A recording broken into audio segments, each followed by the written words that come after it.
Hamza ibn Abd al-Muttalib.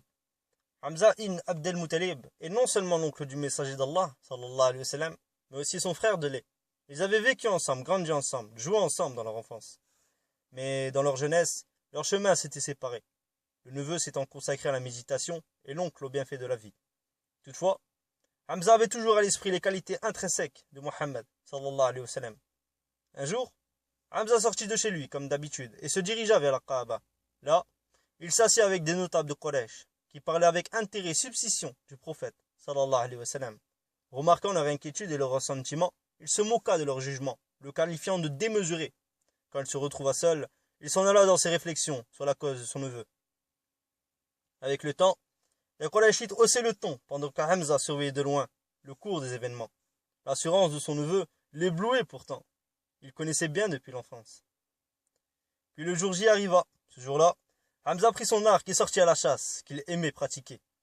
Après avoir passé une partie de la journée à la campagne, il retourna à la Mecque. Comme à son habitude, il se dirigea vers la Kaaba pour faire des tournées. Alors, une servante appartenant à Abdallah ibn Jouben vint à sa rencontre et lui dit « Abu Marara, tu n'as pas vu ce que ton neveu aujourd'hui a subi de la part d'Abu al-Arqam ibn Hisham? Celui-ci a trouvé Mohammed assis là-bas. Alors, il lui a fait du mal et il l'a insulté. » La femme continua à expliquer jusqu'à ce que la fin ce que Abu Jahl avait commis. Quand il termina, Hamza s'en alla d'un pas décidé en direction de la Kaaba, avec l'espoir d'y trouver Abu Jahl. Et s'il ne le trouvait pas, il continuerait à le rechercher partout. Mais avant même d'arriver au temple, il vit dans la place Abu Jahl assis parmi les notables. Avec un calme impérial, il retira l'arc de son épaule, regarda bien Abu Jahl, puis avec l'arme il le frappa à la tête. Et avant même que les présents ne réalisaient ce qu'il venait de se passer, il dit avec fermeté « Insultes-tu Mohammed alors que je suis un adepte de sa religion? Je dis ce qu'il dit. Que réponds-tu à cela, si tu peux ?» Ainsi Hamza se convertit-il à la nouvelle religion, devant les regards ébahis des notables et de Abu Jahl qui se tenait la tête baissée. En guidant Hamza à la voie de la rectitude, Allah subhanahu wa ta'ala donna plus d'assurance et de force à l'islam. Le nouveau converti s'en alla défendre insalablement le prophète sallallahu alayhi wa sallam et ses faibles compagnons contre les agressions répétées des polythéistes Quraysh. Bien sûr, Hamza ne pouvait pas à lui seul repousser tout le mal, mais sa conversion était quand même une protection, un bouclier. Il consacra tout son temps et son énergie pour la cause d'Allah, si bien que le prophète sallallahu alayhi wa sallam donna le surnom du lion de Dieu. Quand le prophète sallallahu alayhi wa sallam émigra à Médine, Hamza fut le commandant de la première colonne militaire, sorti pour la rencontre de l'ennemi, ainsi que le premier porte-étendard des musulmans. À la bataille de Badr, il réalisa de grands exploits sur le champ de bataille. Il était le lion de Dieu et de son messager, sallallahu alayhi wa sallam. La défaite consommée, les Qurayshites regagnèrent la Mecque. Ils n'eurent même pas le temps de prendre leur corps, de leur tuer, dont faisait partie Abu Jahl. Et comme la défaite leur parut humiliante, les Qurayshites décidèrent de prendre leur revanche. Jubair ben Moutim promit à son esclave Washi de lui accorder pour prix la liberté, dans le cas où il tuait Hamza. Jubair lui avait aussi dit « Sors avec les gens, et si tu tues Hamza, tu seras libre. » Quant à la femme d'Abu Sufyan, Aim bint Uba, dont le père, l'oncle, le frère et le fils avaient été tués ou achevés par Hamza, elle avait promis à Washi de le récompenser largement.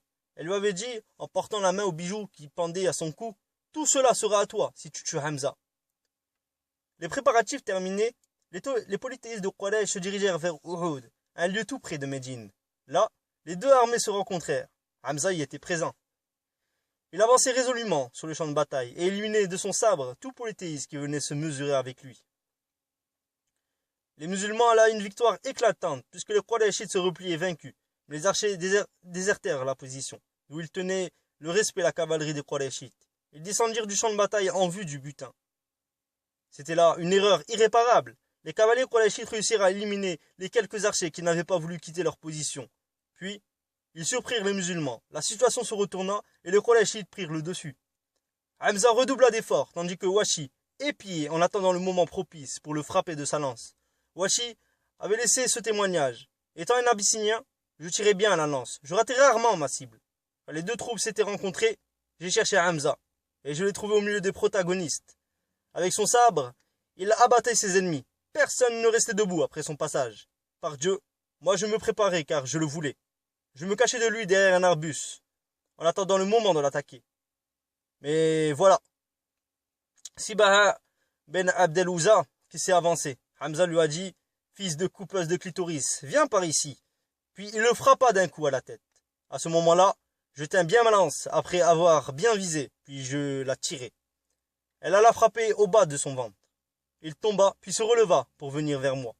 Mais il n'eut pas la force de faire... Il n'a pas eu la force de faire. Après quoi, je me suis rapproché du corps. J'ai pris ma lance, puis j'ai regagné le camp. Je n'avais pas besoin d'autre chose. Je l'avais tué pour devenir libre. Ainsi mourut Hamza. Mais Hind bin Utba ne se contenta pas de cela. Elle voulait encore assouvir sa vengeance. Elle se rapprocha du corps de Hamza et lui enleva le foie. Puis, dans un élan de bestialité, elle porta le foie à la bouche pour le manger. Mais elle n'en eut pas la force. Quand la bataille se termina par le départ des polythéistes, le prophète sallallahu alayhi wa sallam et ses compagnons descendirent au champ de bataille pour reconnaître leur martyr. À la vue de son oncle affreusement mutilé, le prophète sallallahu alayhi wa sallam dit « Si Allah me fait prévaloir sur les Quraysh dans une prochaine bataille, je prendrai en exemple une trentaine d'entre eux. » Il n'eut pas le temps de terminer sa menace que Jibril alayhi salam lui apporta cette parole divine qui se trouve dans la sourate 16, verset 125. « Appelle au chemin de ton maître par la sagesse et l'édification belle. Discute avec les autres en leur faisant la plus belle part. » Par la suite, le prophète sallallahu alayhi wa sallam fit le plus vibrant et le plus appuyé des adieux pour son oncle. À un endroit choisi du champ de bataille, on apporta d'abord le corps de Hamza. Le prophète sallallahu alayhi wa sallam ainsi que ses compagnons pria sur lui la prière mortuaire. Ensuite, on apporta près de Hamza un autre shahid, sur lequel il fit la même chose. Puis on retira le corps du deuxième, avant d'apporter près de Hamza un troisième shahid, sur lequel il fit la même chose, si bien que Hamza eut la faveur de 70 prières.